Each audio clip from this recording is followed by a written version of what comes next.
Now it's time for the hardware.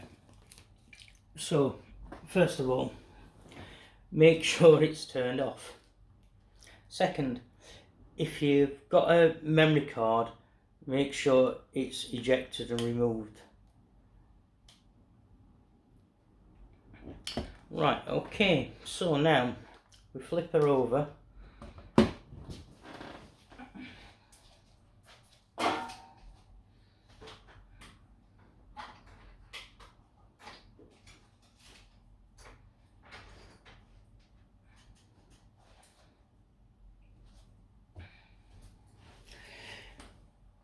There's 1, 2, 3, 4, 5, 6, 7, 8 screws to remove. So let's get some tools and the new hard drive. Now the outer screws are larger than the inner screws, so although they're not very difficult to confuse, it might be a good idea to separate them anyway. So that's the first one. That's the second one.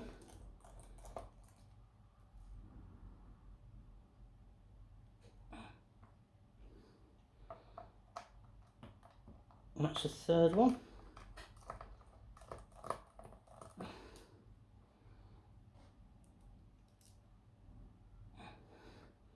And the fourth one.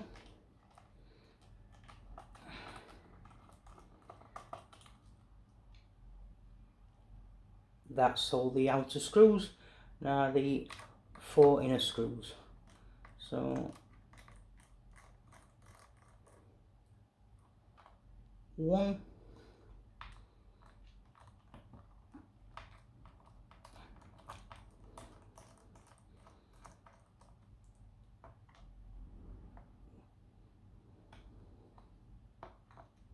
2,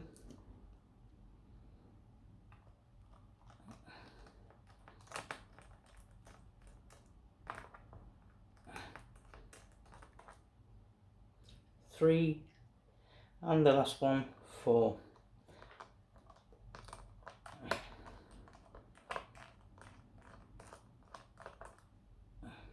So at this point you should have 8 screws, 4 large ones and 4 small ones.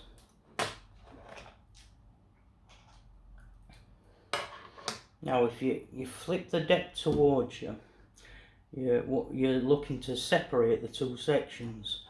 Now it's usually a good idea to start at the top round where the triggers are. So and you could use anything for doing this, but I always use a plastic tool because I don't want to mark up the casing. So if you can, it just, once you've got the right leverage, you just like sort of pops it open and then gently go around it, loosening the clips. And there you go. There's the back separated. Okay.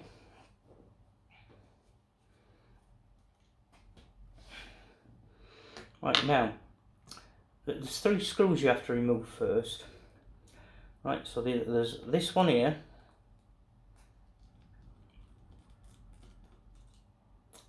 That's 1. There's this one at the top here, which is 2.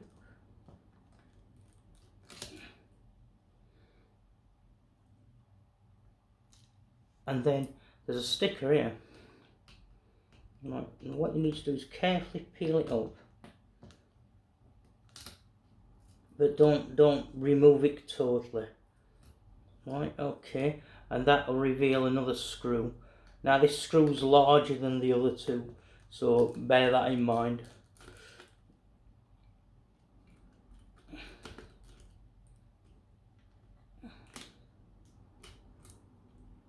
Sometimes it can be a bit awkward because it catches on the tinfoil label, but if you look at it, it's much bigger screw than the other two, so just bear that in mind. Right, now this cover will lift off.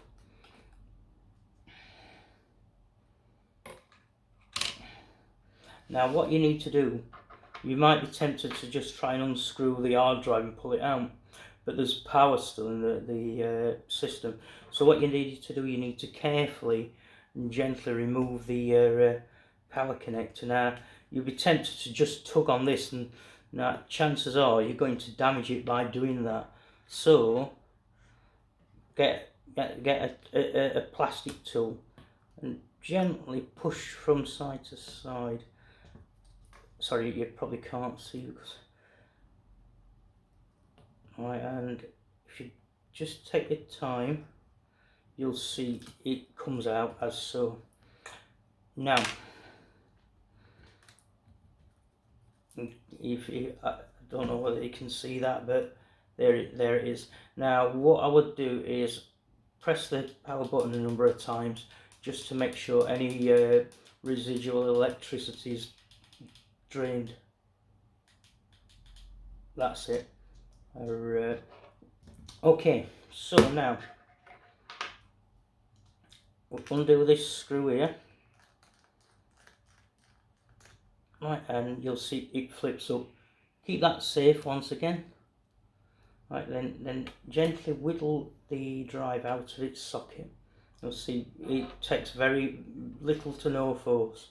Right, then what you need to do is slide this silver foil back covering off. So now it can be tricky sometimes, but again, just slowly and gently, and it will come.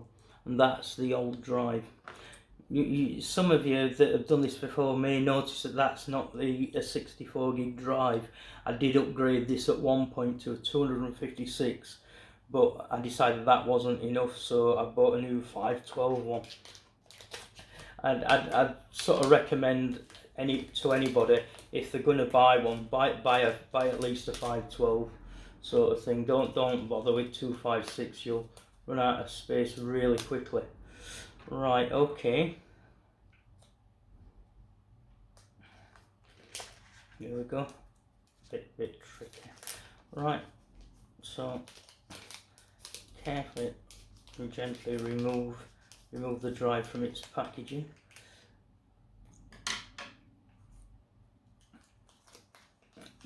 Bear in mind these can be sensitive to static, so you may want to use an earth strap, although at the moment I'm clearly not using one.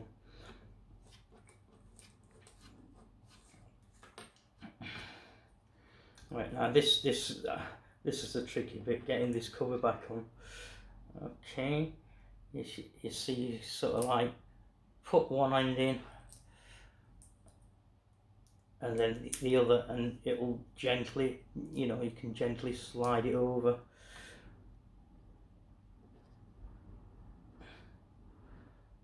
It's important that you put this on because it provides shielding from the Wi-Fi adapter that's directly underneath it. Okay, so now we gently put it in. It will only, as you can see, it will only go in one way because there's a key there. Okay, so you can now press it down, get a screwdriver, grab the screw that came out of it and screw it down, as so.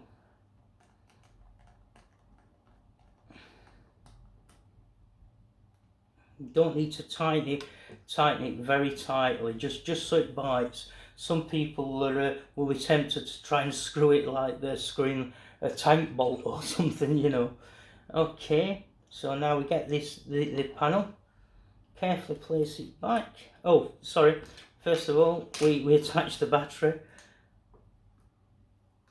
and that goes in there just as so. Again, get a plastic tool and carefully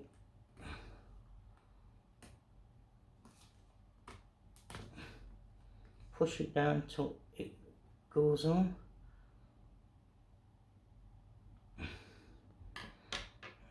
Then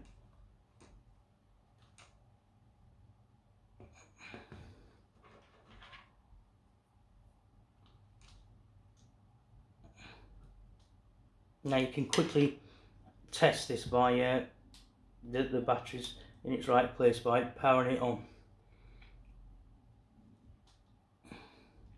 I don't know whether you heard there, but there was the beep, so that means it's getting its power. Okay.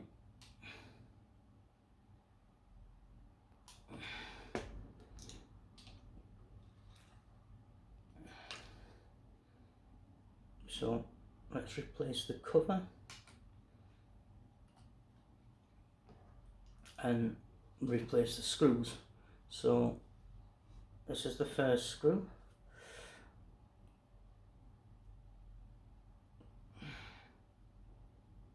Again, it can be a bit fiddly, especially if your screwdriver is not magnetic. So that's there.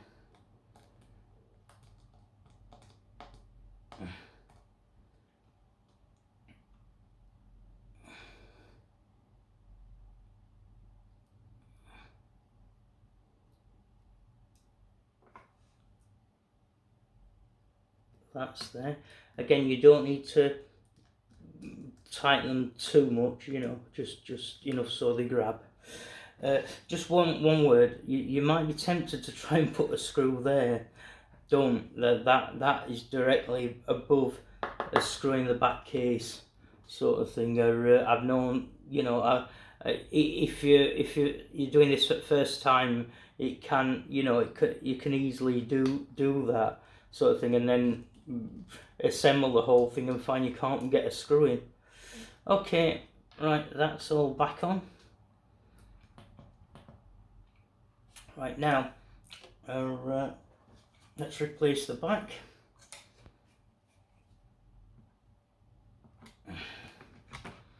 Now the back should just easily fit on and just go around and press, and you'll hear it all clip into place.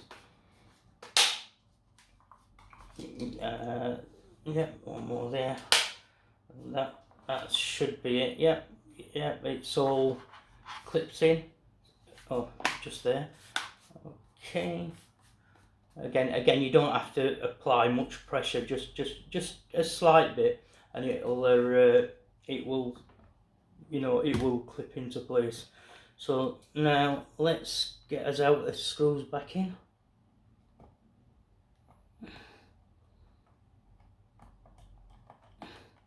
Again, don't have to tighten them too tight.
Now if you've done this correctly, you'll have no screws left and everything should be back together in one piece.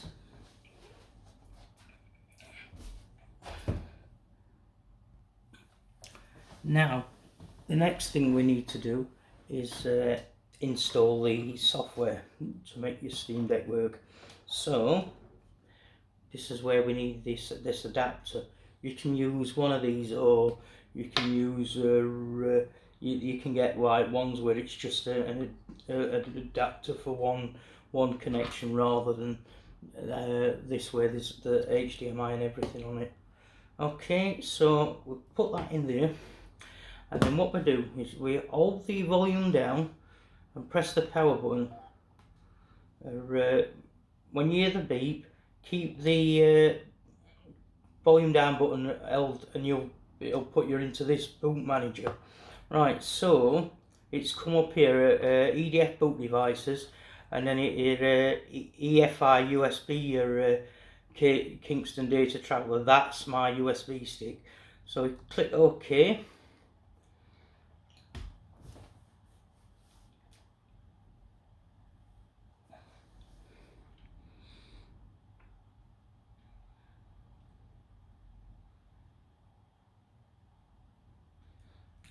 And please be patient, it does take quite a while to load this off the USB stick.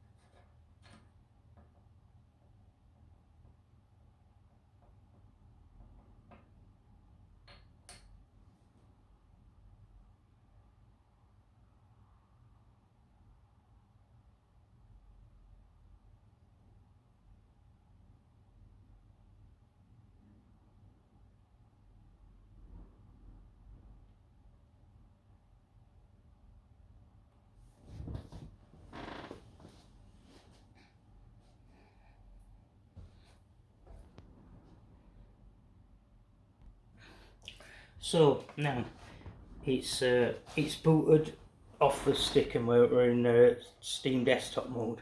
So what we need to do is use the mouse pointer. Just bear with us a sec. Sometimes it takes a little while for mouse pointer to start responding. So it's like still kind of loading up in background, I think. Come on. You can see it's down there.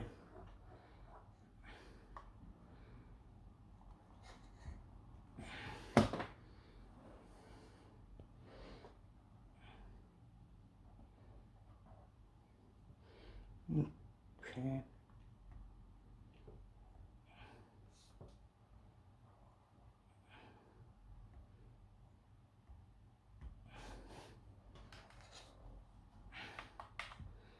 It seems to be on a go slow today. Okay, re-image. Okay, so I select to re-image your SteamOS. Okay, proceed. Right, and it'll go off and do all this stuff.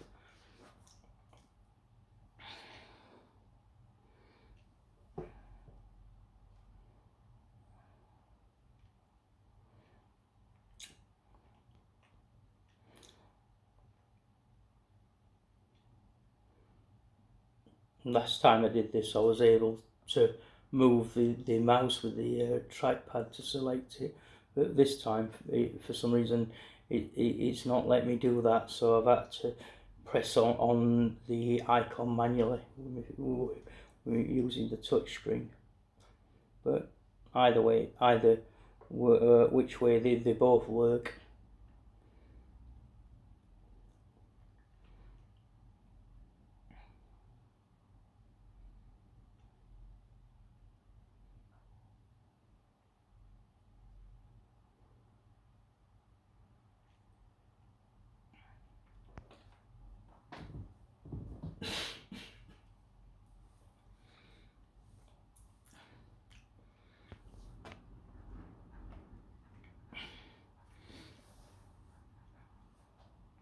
please again be patient. It does take a little bit of time to complete this.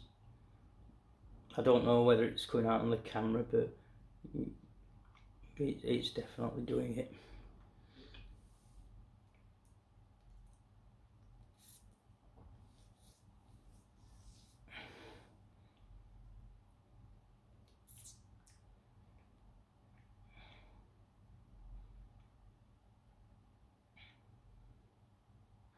Right, okay. Proceed to reboot Steam Deck. So there we go. Proceed. And now it should boot up as a brand new one that's just come out of the box.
There you go. I'll just pause the video while I put in my new Wi-Fi code and what have you. Right, I put the Wi-Fi code in, and now it's installing the operating system. After it depends on the internet speed, but it usually takes a couple of minutes.